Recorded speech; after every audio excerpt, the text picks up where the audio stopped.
makita mo doon sa St. Alsem's building, if you go up, yung babae na, I don't know if he's still around, yung babae doon nakaupo, na may lunal dito. Kasi kung nandito pa siya, pakasalan kita ma'am, pag nabiyuda ka na. Talagang crush kita. And every time that mag-akyat ako, tinitignan ko siya, alam niya na may gusto ako sa kanya. Ang problema, hindi ko alam kung may gusto siya sa akin. I'd like to share with you the vignettes of my kukunting sa buhay ko. Actually, naiinggit ako sa inyo. Kasi hindi ako pinayagan ng mga brothers pati pare mag-graduate.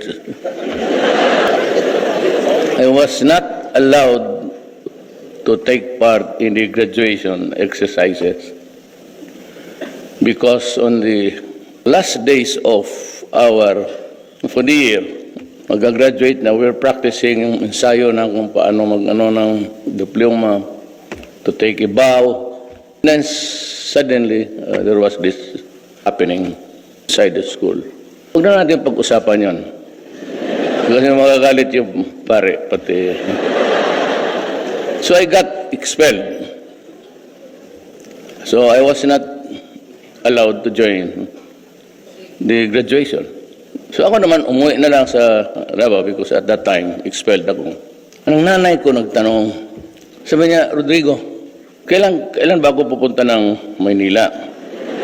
But I kept assuring her that graduation was coming and, as a mother, excited as I was, she was inihari. Sabi niya, noon kasi tawagan lang sa probinsya, you call PAL and place a reservation. Pagdating mo sa airport, bayad lang. That was the time. And, sabi niya, mukhang may graduation ata, nabasa ko sa newspaper. Sabi ko, ma, sabi kasi ng pare, magulo.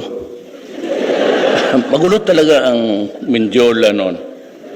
We were the martial law lawyers. We took the bar under immense pressure. You know, every 300 meters, nandoon yung Metrocom. At lahat yung matataas na buhok, ginupitan. Those were the times, so it was not really good for anything except maybe to go home and relax. Sabi ko, masabi ng pare kasi magulo ang Mindiola. And may mga pillbox kung saan-saan naglipad. Nagmisa lang kami sa Abbey Chapel at binigyan kami ng diploma na wala naman laman.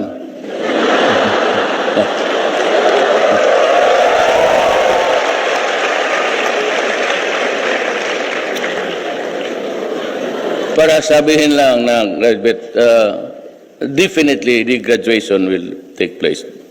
But maybe during a more somber time. So, niwala naman ang nanay ko. So, finally,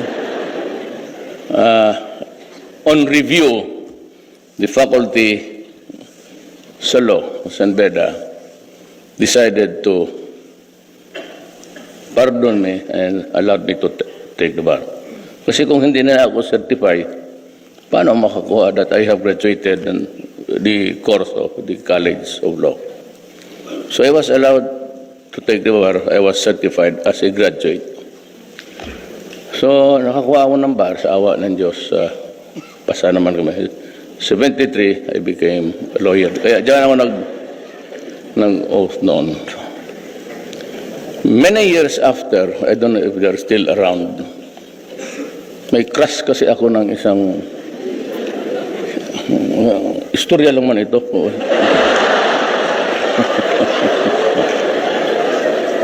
She was that lady na makita mo doon sa St. Alsem's building. If you go up, yung babae na, I don't know if he's still around, yung babae doon nakaupo, na may lunal dito.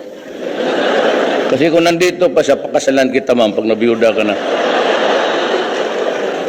Talagang crush kita. And every time that mag-akyat ako, tinitignan ko siya, alam niya na may may gusto ako sa kanya. Ang problema, hindi ko alam kung may gusto siya sa akin.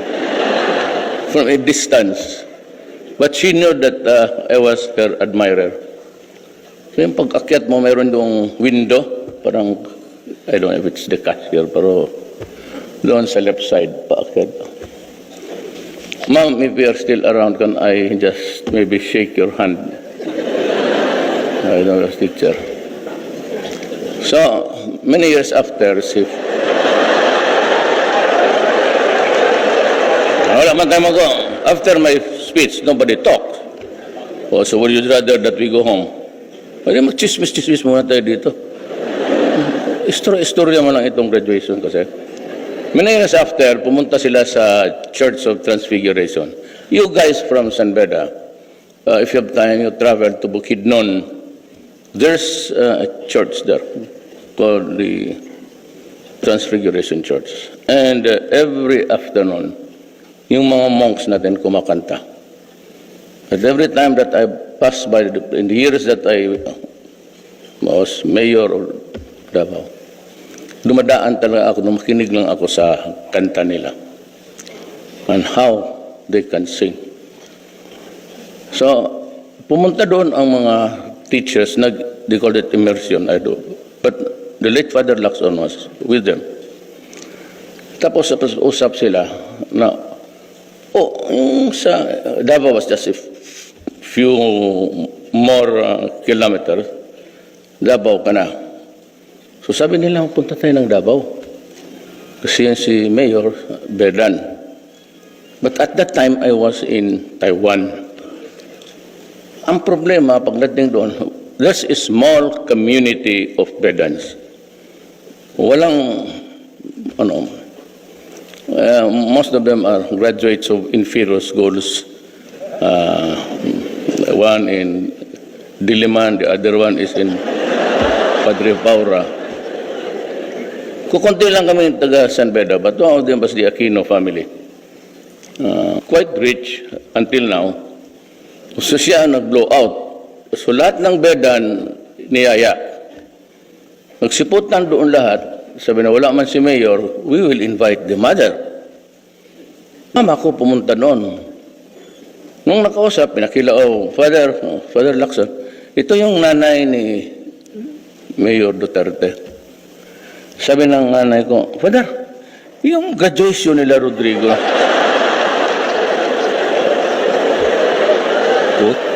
Saan ang graduation nila niya? Natuloy ba yun? Sabi ni Father Lacson, sabi ng mga nandun, natuloy. Bakit? Kasi hindi man ako napunta, there was no proper notice or anything. Sabi niya, why? Did your son told you the truth? Sabi ng nanay ko, ano pala ang totoo? Sabi niya, na-expelled dyan kasi may binaril na tao doon sa loob sa San Beda.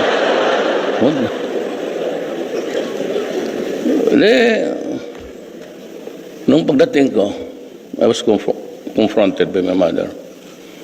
Alam ko kasi yung style ng nanay ko. Pag sinabi, sabihin mo kay Rodrigo, dito siya kumain kasi magpaluto siya ng inununan. Inununan. So inununan sa Tagalog? Paksiw, inununan. Sundalo. So paksiw. Pagka ganon, okay yan. Pero pag ang message is, papuntahin ka ng nanay mo, ngayon, delikado na yan. So pagdating ko, sabi niya, bakit hindi mo sinabi sa akin na totoo? So, lumuhod ako. Talagang lumuhod. Literally, I knelt down in front of her and said, mapasaylo ako. Pasaylo, patawarin mo ako. Ayaw ko lang kasi kayong ipahamak. You would have to worry. But at that time, when I went home early, I was expelled. Though I was reconsidered. So eventually, naging 73 kami, release ng baro. Maya-maya, the first offer of award, Achievers Award. So ako, si Pitoy Moreno, marami, 5 kami noon. Nung sinabi sa akin, sabi ko, yung punta dyan, expelled kayo ngayon, word, ang klase ito.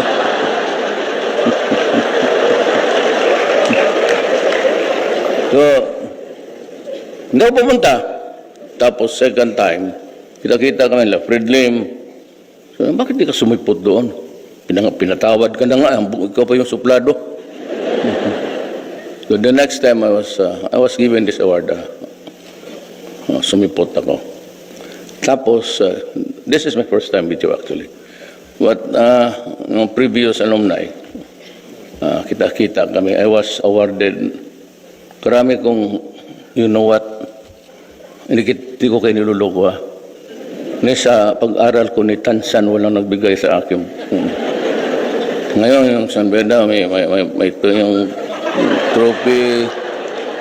Tapos ngayon, now, introducing the Hall of Fame, Rodrigo Duterte. So may medalya, kalaki, pati plaque. Sabi ko, sino pa ang nasa Hall of Fame? Sabi niya, wala, ikaw lang mag-isa. Well, anyway, I would like to thank the Benedictine community for such a wonderful show of mercy. Sabi ni Shakespeare, the act of mercy is never strained, something strained, yung hinahasa. And I got back being an awardee. Pero sa scholastic, patay. Kung hindi nyo sirain yung Mindiola Bridge, yung sa kanto, saan ang College of Law? Sos Mariosep. Walang ginawa yan kung galing slavery. Yan yung Mindiola, yung bridge. Pagbaba mo, Ligarda. Yung kanto, nandyan pa. Chilled beer. Yung ilaw na, naging judge. Puro. Clavicilla he used to be the judge of Naga. Doon kami sa Kaya, yang ito sila, di dumaan kay Solidom. May ako dyan. Ito si Rene, ang may-ari nito. Beda niyan. Wala yung Rene. Pwede pa ba ako magsalita? Wala.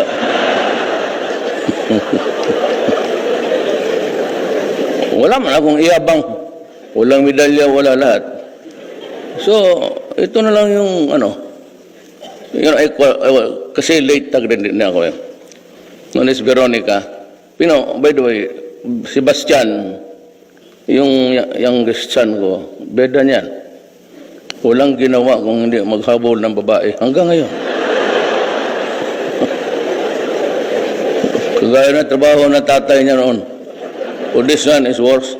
Paragi kaming may dynamics yan kasi may mga anak eh. So, well, anyway, itong sa, well, I was forgiven.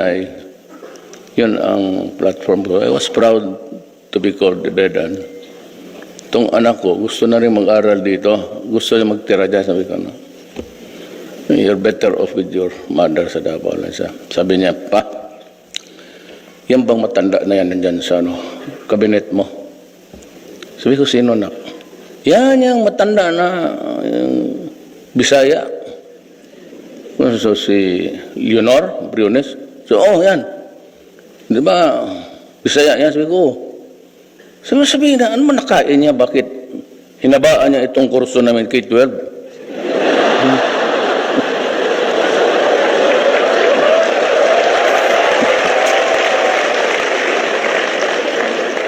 Sabi ko na, wala man tayong problema dyan. If it's just a matter of suggesting, I can. But, sabi ko, I would have to go into incongruity. Ngayon, bakit? Alam mo na, ang original K-12 talaga, tatay mo. It took me 7 years to finish high school. Kaya matanda na ako sa kanila. I'm 73. Ito sila rin mga 70 lang yan. Kasi well, including the scholarship of Soroy, and Soroy is Lakwatsa. Took me 7 years actually to